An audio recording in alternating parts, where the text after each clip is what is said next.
Hi, I'm Summer. Welcome to today's handstand tutorial class. This is perfect for anyone who one day wants to do a handstand, or you've never been able to, or you want to learn how to progress over time safely and sequentially towards that big pose. So we may or may not get fully into the pose for you today, but you'll learn how to build confidence and build awareness to move in that direction over time. So it's not just getting in the pose, but how you learn how to work your foundation, both placement and action-wise. That's going to be really important. We also need to warm up our shoulders and our legs a bit. So come standing. You'll need a wall space and maybe a block. If you don't have it, you can use a book today.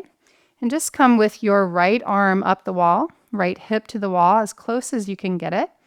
Come on the right fingertips and think mountain pose here. That means stand evenly through your left and right foot. Stand tall as if you have a lovely golden thread lifting the crown of the head to the sky as you breathe. And then start to crawl the right fingertips. If your clock, you're moving your way towards 1 o'clock now. And resist turning your chest. Keep your whole front body straight ahead to the best of your ability. Breathe and really meet the stretch with curiosity. Notice where it is in the arm and the chest area. Try to take your head back and breathe into this back space of the body here of your back low ribs. If that's enough, stay there a few more breaths, or you can start to walk your hand downward towards 2 o'clock. Continue squaring straight ahead with your hips, your torso. Lifting your neck so there's no tension, no grip at the base of the head there. And maybe even moving now to 3 o'clock. Just do what you can. If these cues went beyond what your body can do, you just stay at the working edge where you can keep good alignment and breath flowing. That's how you progress. Slowly release the arm, shake it out for a moment, turn the other way. And you can even pause and measure and see if that arm isn't longer when you stretch your arms out in front. That's always wild. Left arm up, fingertips to the wall, 12 o'clock. Look down at your feet. Make sure they are straight and across on the same plane. They're aligned.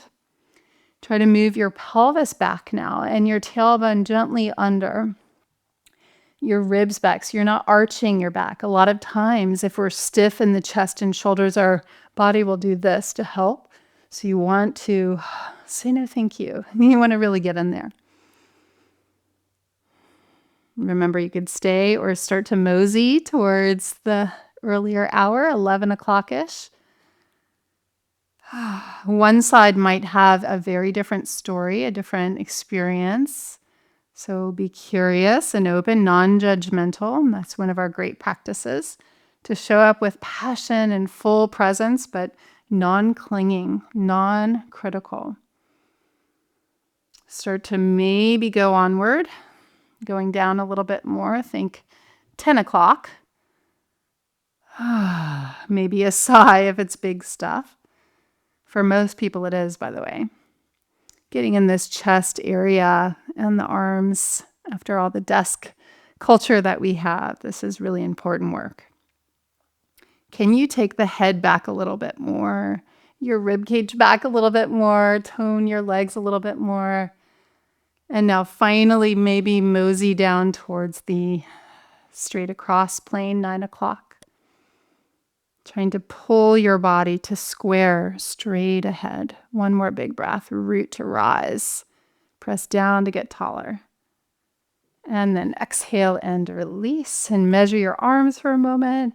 Yeah, getting more level, right? All right, now come to hands and knees on your mat. Place your hands a good handprint in front of the shoulder. Place your hands as wide as your sticky mat. As you can see, my pinky finger overlaps the edge, and I'm going to spread the finger and grip like a tiger paw. It's intense tiger paws. Then look at the wrist crease. This is feedback. So that line where your hand and forearm meet, that wrist crease line should be parallel to the front of the mat. So your hands are not turning out or in, they're neutral. From here, Lengthen and shrug your shoulders to your ears and feel that that's starting here at the waistline. There's a whole long lengthening of the side body. And now melt the upper back, but not your head or your belly. Can you stay strong and toned in the abdomen and keep lifting the back of the skull? But feel, you can go up and down a few times. You can isolate this movement in the upper body between your shoulder blade area. Next time you melt, hold it. So you're strengthening your upper back muscles, your rhomboids here. Then with your toes tucked, take a breath in. Slowly lift your knees an inch. Hover and hold. Push the floor away.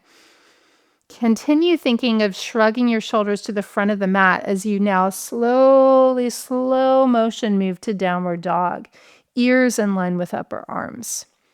Keep the knees bent for another breath. Push the mat away with your hands. And then go onward towards full stretch in dog, but continue that action of moving your shoulders towards the front line of the mat. You're creating a boundary. You're creating strength around your shoulder joint, which is important for the full pose and even to protect us in all the weight bearing we do here. Bend the knees a little bit. Straighten the legs again. One more time, bend the knees, turn your tailbone higher up. Keep that lift as you straighten through your legs. Pulse the heels up and down a few times. We're breathing, we're holding downward dog, building some heat, some discipline, some staying power here. This is teaching us how to hold our own body weight in the full tutorial pose that we're doing here. Inhale, plank. Another one. Still building the fire right now. Stack your shoulders on top of your wrists. Push into the hands. Try to push the floor away and hollow the body more. Hollow, round the upper back a little bit even. One more big breath. Lift the back of the head. Don't let your head drop. Very nice. Lower your knees, point your toes. Slowly bring your thighs down. Bend the elbows, pelvis down. Keep the chest up the whole time. You can go lower for sure. One way to protect in the back bend is to keep a little bend in your elbows here. Breathe in cobra. Try now as you keep your tiger paw hands, look down and make sure you didn't turn them out or in. Make sure they're the same distance. They're overlapping the edge of the sticky mat. And now using that grip of your tiger paws, imagine pulling gloves up your arms, get strong and toned. Take the right shoulder back, then left shoulder back. Really lift your heart, look up. And then tuck your toes, downward facing dog, pressing back the whole while, shrugging your shoulders to the front of the mat.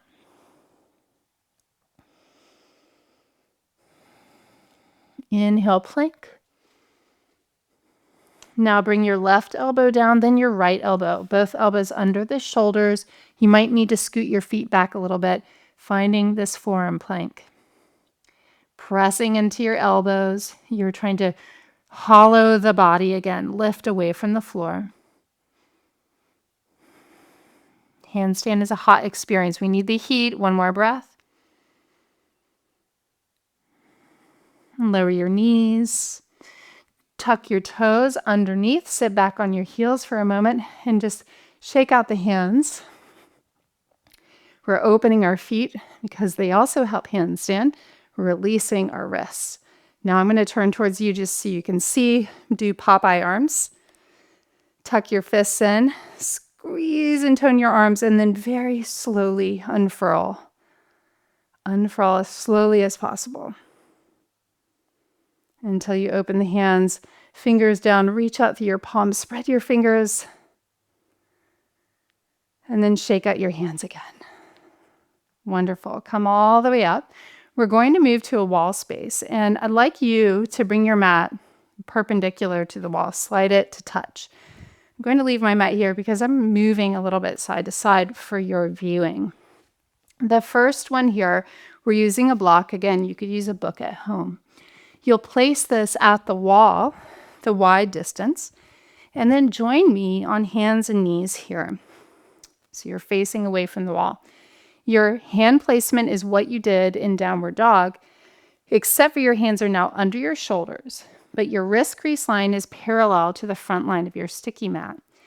The most common misalignment I see in handstand is the hands are placed too narrow together. So be sure to align that center wrist to the outermost part of your upper shoulder line. Go that wide. Now we do the same setup. Go ahead and put your feet on the block, tuck the toes. We're going to shrug the shoulders up out of the waistline. Keep that shrug. That's so important. Melt the heart, but don't drop your head or your belly. Can you tone the belly more? Belly to spine. Keep the upper back melty. On an exhale, lift your knees and hips. Think downward dog, but I want you to look down between your hands.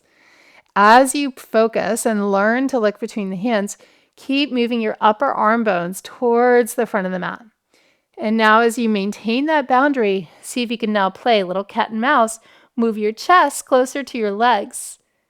It's not this, I'm going to demo, where your shoulders and your heart all go to the wall.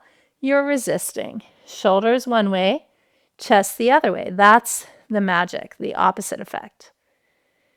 From here, one more breath. Push the floor away to really stretch your body. Then lower your knees.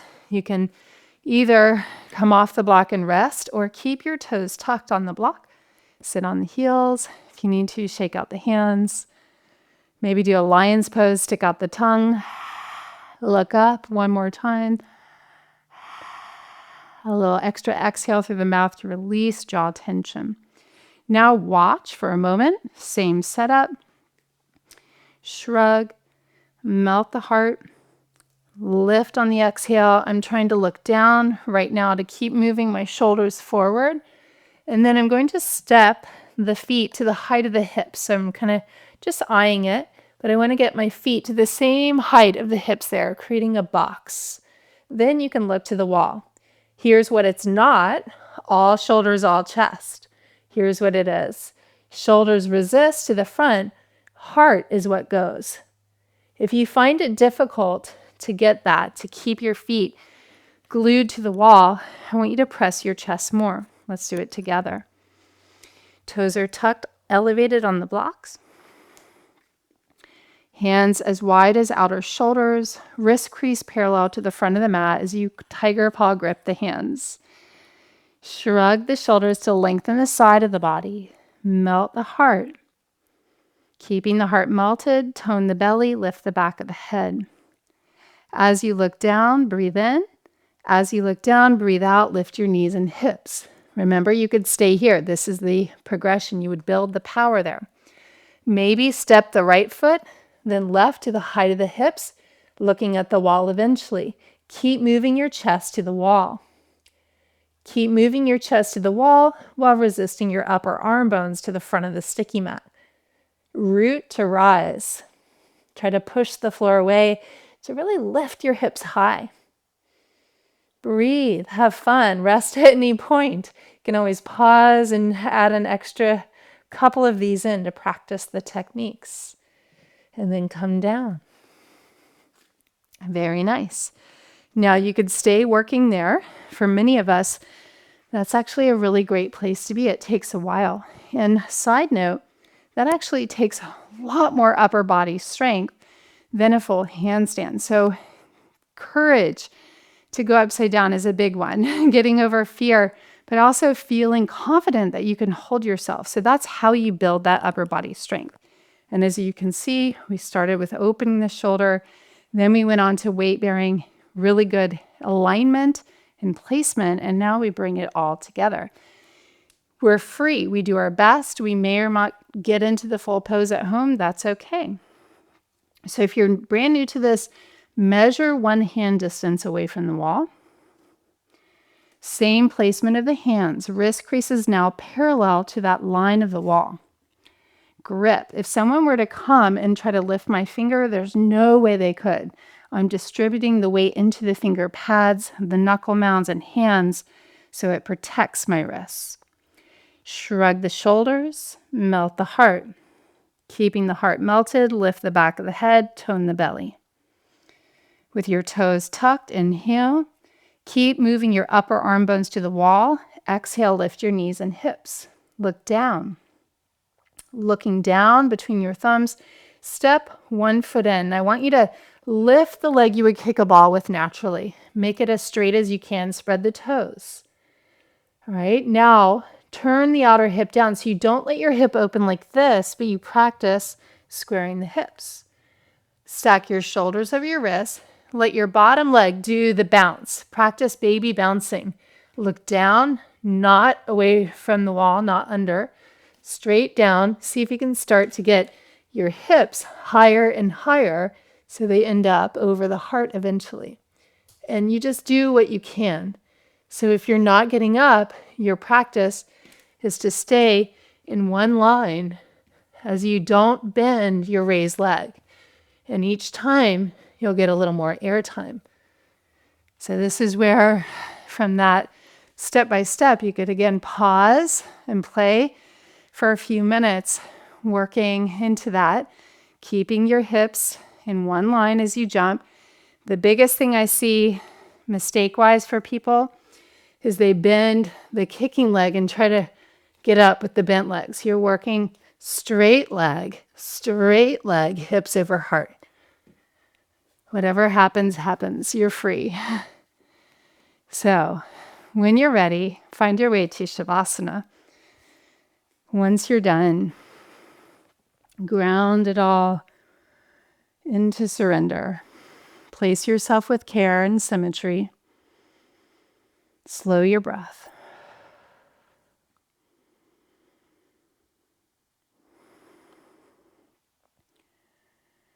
Make an offering of your practice, your effort, the play, the humility. Trying something new is big. I am focused on giving you skills for confidence and safety. There's no timeline for you. And you may never do a full handstand. That's okay. It doesn't make you a better person. But you also might do a handstand and think currently that you never could. And that possibility is what I hold as well. So it's not just getting into the form, but how you work within the form. And it's a step-by-step process. Any big goal takes time, takes patience, discipline, and laughter, humility. So you're free no matter what. How soft can you get? Soft hands, soft feet. Breath light as a feather. Think of the person you're dedicating today's practice to. Sending them loving kindness and a blessing.